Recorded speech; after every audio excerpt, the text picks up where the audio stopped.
Hello, POS 201 students. This is your video lecture on the Constitution and the Declaration of Independence. We're going to talk about briefly some of the history, putting things in context, some of the controversies revolving the Declaration of Independence and the writing of the Constitution.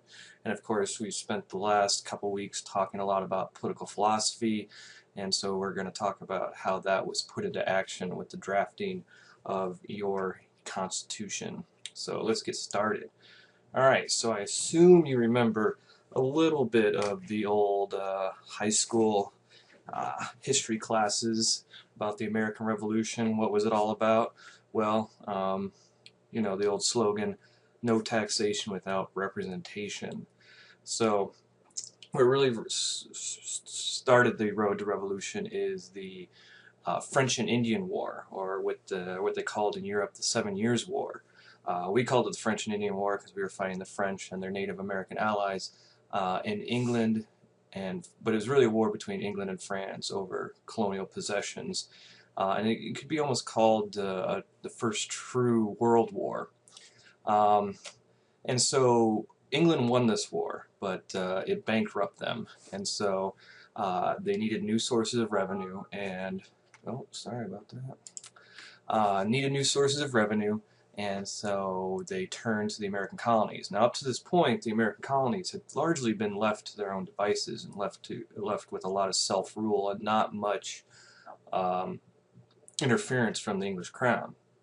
So, and it's not so much that the people living in America at the time didn't want to pay taxes.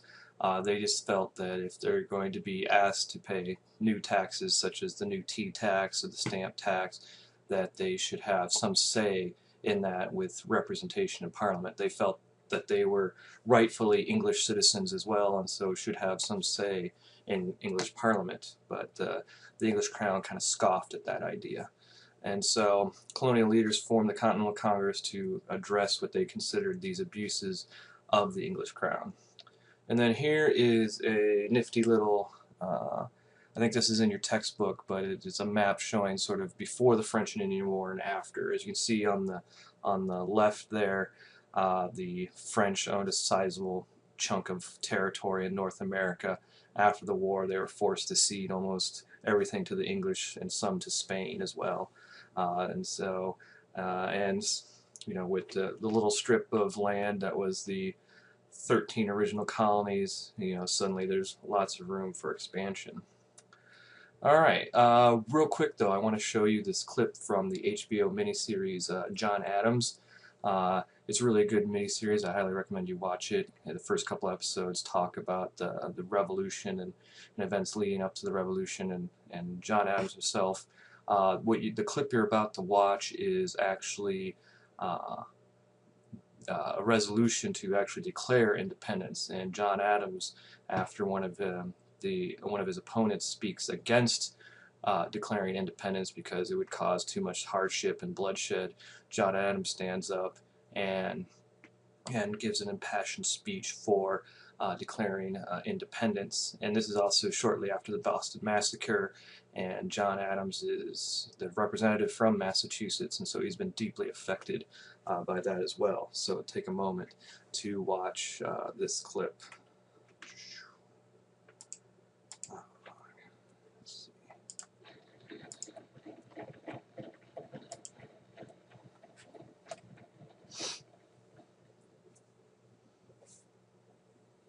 President recognizes Mr. Adams of Massachusetts.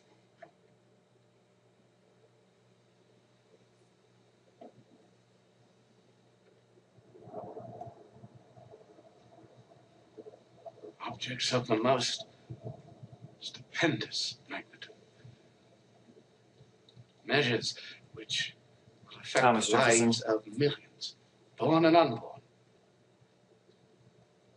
are now before us.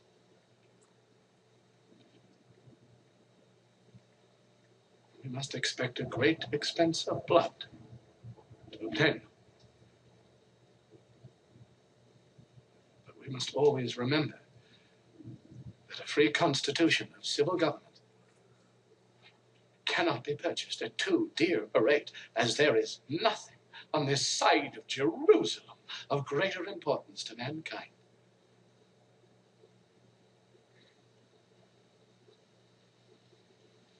My worthy colleague from Pennsylvania has spoken with great ingenuity and eloquence.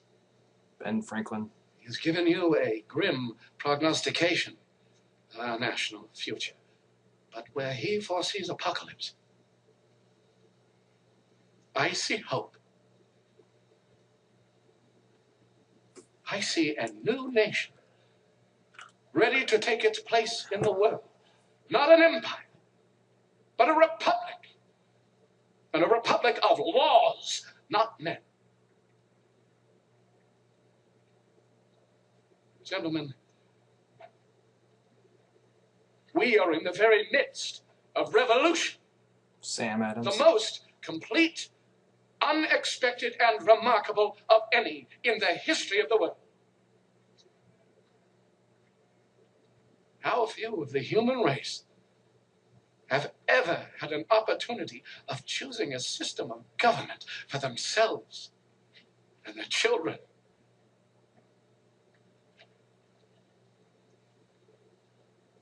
I am not without apprehensions, gentlemen. But the end we have in sight is more than worth all the means. I believe, sirs, that the hour has come.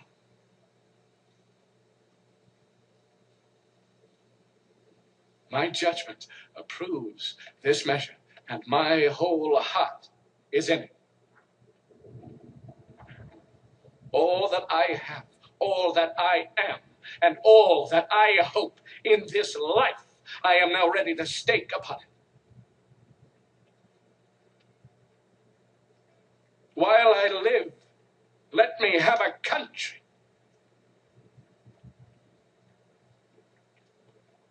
A free country.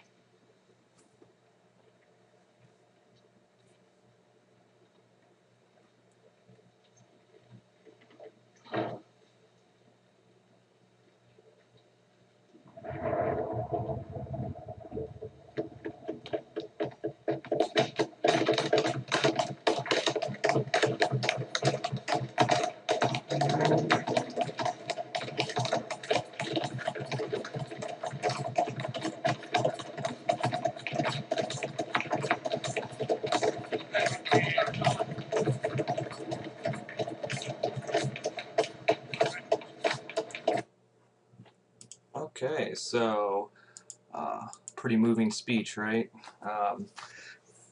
But it gives you kind of an idea of the things that the founding fathers argued about. I hope you caught some of the ideas and philosophies that we've been talking about in class. Definitely a little bit of John Locke in there. So I hope you enjoyed that clip, and you should watch the entire series. All right, so the actual Declaration of Independence. Well, June 1776, May and June, the Continental Congress debated resolutions for independence. As you saw, there was some opposition. Many people still wanted to remain loyal to England. They later got the term loyalists, and they were concentrated a lot in New York, although there's some representatives from Pennsylvania were also in opposition to declaring independence.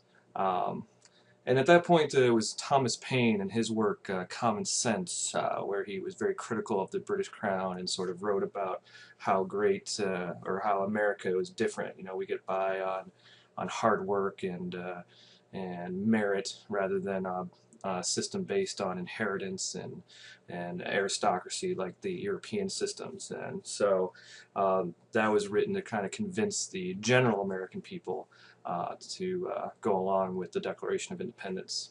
And so adopted on July 4th, as you know, Independence Day. And it was, as we just heard from John Adams, kind of a very historic event. Nothing like that had been attempted before. And and this is another table. I'm not sure if this one's in your textbook, but this one sort of highlights Locke's influence on the Declaration of Independence. On the left there you have some of the things that Locke said, and on the right you have things that are either paraphrased or expanded upon by Thomas Jefferson, who was the primary author of the Declaration of Independence, on the right there. So you can pause at this point and take a look at that if you like. All right. So Locke's influence. Well, obviously, in the Declaration of Independence, you have the idea of natural rights. Instead of life, liberty, and property, he said life, liberty, and the pursuit of happiness. And these things are self-evident. They are part of human beings. They're natural to us. And then the idea that we derive governance by consent of the people. And then finally, the idea, and this is a key aspect of classical liberalism, like we've been talking about in class, is the idea of limited government. That government, its sole purpose is to protect our natural rights and protect its citizens, and anything it does beyond that is an overstep. All right, so the end of the, so we won the War of Independence, right? And in 1784, as you see there, Treaty of Paris is ratified by Congress. This officially ends the Revolutionary War. It should be noted that our first social contract, our first constitution, is not the one that you know it today. It was the Articles of Confederation. So that was our first governing document. And I should probably post it to the website. It's very short and it's kind of very loosely worded too. So you can check that out if you want. But ultimately, the Articles of Confederation had a number of problems. It established a confederation, a league of friendship and perpetual union among the 13 states and former colonies. Congress had few powers. There was no executive whatsoever. There was no national court system. And a confederate system is one where the subunits, or in this case the states, are superior to the national government. And so a modern example of this might be the European Union. So the European Union, there's the European Union as kind of a body of governance for the entirety of Europe, but the nation states that comprise the European Union, Germany, France, United Kingdom, all those guys, still are sovereign, independent entities in their own right. And that's kind of how our system was. There was this kind of loose allegiance to the idea of the United States of America, but really the states acted as independent entities all to themselves. And this was the government that guided the United States throughout the Revolutionary War. Alright, but like I said, number of weaknesses. National government had no executive powers, couldn't raise tax revenue, no conscription of troops to fight the Revolutionary War. Congress could not regulate interstate trade between states. States were raising tariffs and other barriers to each other. They were printing their own currency, so that made for a unified economy very difficult. The national government basically had no power to enforce its laws, and as I mentioned, no established national judicial branch. So this really handicapped our war effort against the British. George Washington, as the commander of America's forces, constantly had supply problems, constantly had a shortage of troops. He couldn't pay his troops half the time because he was entirely dependent on states and their willingness to give. The national government couldn't enforce them to do anything, so it was completely up to whatever the states decided to give at a certain point, and oftentimes it wasn't enough. But thankfully, we prevailed anyway. Also, 9 states were required to pass a law that's binding all states. So basically, for any sort of national law to be passed, 9 out of the 13, so a supermajority, had to basically approve it. Alright, so after the Revolutionary War, there was a crisis. And this crisis is what led to the adoption, or the idea that, hey, we need to get rid of the Articles of Confederation. They're not working. We need to establish a stronger national government. And this was partly caused by economic turmoil. So post-war depression left farmers unable to pay their debts. State legislatures who were sympathetic to the farmers passed laws that favored them and tried to protect them. However, creditors and the banks would take these people to court and the courts generally sided with the creditors, so the farmers found that lots of their farms were being foreclosed upon. And if you think about this, these are Revolutionary War veterans coming home after the Revolutionary War. They had fought for little pay or sometimes no pay, and then they come home. Their debts have been mounting while they've been away fighting the Revolutionary War, and they come home and their farms are being foreclosed upon. So you can imagine they're a little pissed off. All right, and so this is what happens. Daniel Shays, a Revolutionary War captain, and this is in Massachusetts, which is, you know, kind of the heart of the initial revolution as well. He decides, you know, this is BS, and he gets together some of his old Revolutionary War buddies, and they start marching on these courthouses to put an end to foreclosure proceedings. And what this does is it scares the people we call the Founding Fathers, or the economic elite of the country, because you have, you know, shortly after winning revolution against the British, now you have this internal rebellion from, you know, old Revolutionary War veterans, and the national government really had no means to deal with this crisis, or no means to deal with this problem. And so they wanted, you know, of course, people were sympathetic to the farmer situation, but, you know, you can't, but the banks had to be sort of protected as well. And so this violation of individuals' property rights needed to be addressed. So what they do is they get together in Philadelphia, which was the capital at the time, and they initially thought they would propose amendments to the Articles of Confederation, but quickly realized they would never receive the unanimous support to change the articles, so they basically trashed them and started over. So in a sense, that in itself was illegal. But so you had 55 men from 12 out of the 13 states. Rhode Island didn't send any delegates. They were the economic elite of the country. They're the wealthy planters, the merchants, the lawyers, the doctors, college graduates. Many of them had served in state legislatures. They were from the coastal cities, larger cities, not many people from the rural areas. And this will become important later, because opposition to the Constitution is that it was a system devised by the elite and didn't take into account the concerns of the common man. And so later on, you'll see a movement by the people, by some of the representatives of the rural areas and things like that, to be opposed to the Constitution, but we'll get into that later. So met on May 25th, met in secret, many big names present, all the guys you've heard of, Madison, everything else, George Washington. Jefferson and Adams not present, they were off in Europe being ambassadors. Alright, so the agenda: create a stronger national government. Clearly, the Articles of Confederation, because of the Shays Rebellion, highlighted that, you know, the Articles of Confederation were very weak and couldn't handle internal crisis, so fend off internal revolution.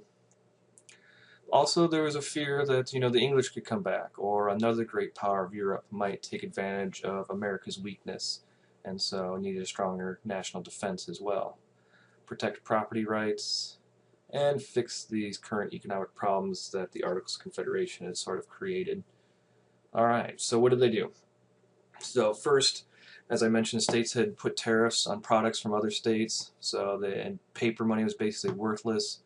Congress couldn't coin its own currency or raise its own money, so basically they had to increase the powers of Congress, give it the power to coin money, give it the power in the Constitution to regulate interstate commerce, and the powers of the states had to be limited or subordinated to the national government.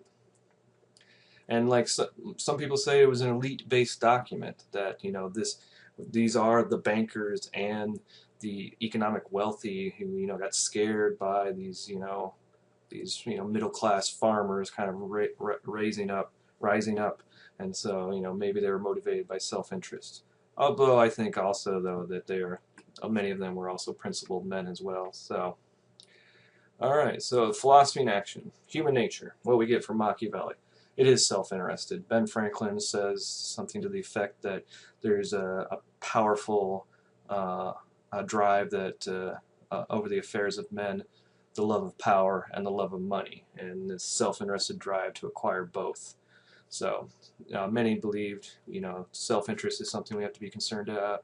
Political conflict, which leads to factions. So it's natural for human beings to form like-minded groups of political thought, and then those factions fight with each other.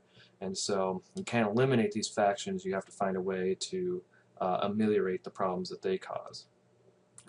Preservation of property, obviously you get that from John Locke. And so the way to counteract the self-interested ambitions of individuals or the problem of political factions fighting with one another is to set power against power, so no one faction or one man rises above and overwhelms another. So our system is based on the idea that, as you learned about, and I'm sure in high school, checks and balances, separation of powers, to ensure that no one branch of government or one individual or one faction is able to dominate the entirety of the system. All right. And some other controversies that come up during the Constitutional Convention is obviously how are states to be represented, and then there's the issue of slavery, which was a big one. New Jersey plan and Virginia plan. Remember, the New Jersey plan was that representation in Congress should be equal. That is, it should be every state should have equal representation, and they were a small populous state, so of course they backed that. Virginia was a large populous state at the time, and of course they backed the idea of Congress being based on population. And so then you had the Connecticut Compromise, which equal representation in the Senate, but representation in the House would be proportionate to population. And so we are a bicameral system. That means 2 houses of Congress.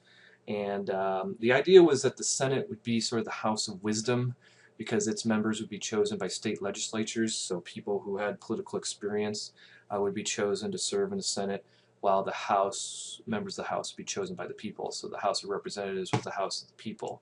Of course, Amendment 17 changed senators from being elected by state legislatures to being elected by the people. And then slavery. Well, after 1808, all importing of slaves would be stopped. Southern states, of course, acting in their self-interest, wanted black slaves to be counted as part of their population for the purpose of representation. The northern states said, well, that's a bunch of BS. They're not given any sort of freedom or political equality. Why should they be counted for purposes of representation? And this was a very decisive issue. It almost broke the entire Constitutional Convention down, but it was the 3/5 compromise. As you know, states would be given credit for 3/5 of slaves in determining population for representation. All right.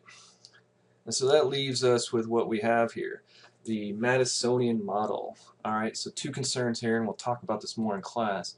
Have to prevent the tyranny of the majority, or what some called mob rule. So you want a system that protects the minority opinion and the minority factions. These guys were opposed to the idea of direct democracy or democracy in general. It's a republic, and it's a representative system. The problem with democracies is, as they mentioned, mob rule. The majority can be easily led astray by some sort of charismatic cult-like figure. The majority can be wrong. The majority can use its majority power to take away rights from a smaller faction or minority group. And so therefore you have to create a system that protects the minority faction and the minority opinion. And so that's what our system's designed to do. And it does that by separating powers. First you have a separation of power between the executive, the legislative, and the judicial branch, and then a further separation of power between the national government and the state governments below it. And so this is sometimes called the horizontal and the vertical checks and balances. And we'll talk more about the federal system in a couple weeks. And again, the idea is to set ambition and faction against one another. So you're going to have the ambitious guy, congressperson from New York, pitted against the ambitious guy or congressperson from Georgia. They have different interests representing their different constituencies and their different districts in their states, pitted against each other. Their ambitions are curbed, and they have to fight it out within the Congression or within the House of Representatives or the Senate or wherever it is. So you pit ambition and the factions within government and among the people against each other, and the hope is that no one faction rises too much above another.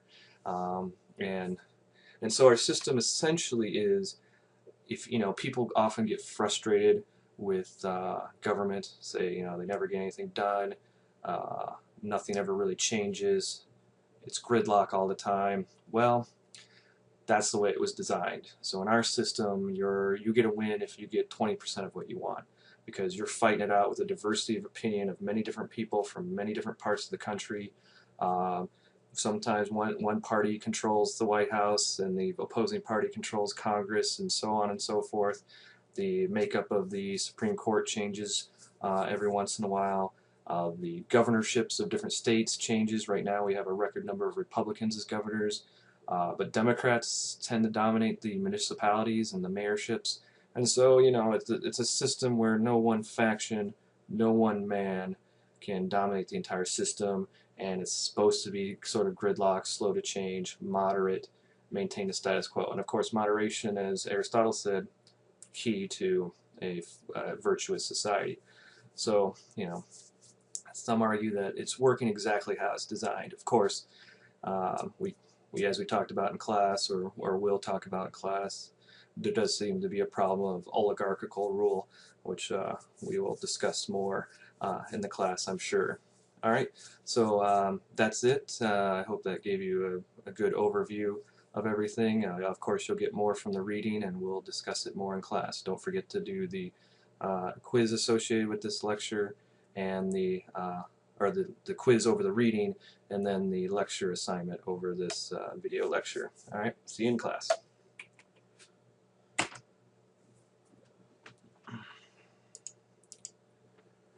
Let's see, that's pretty good. All right.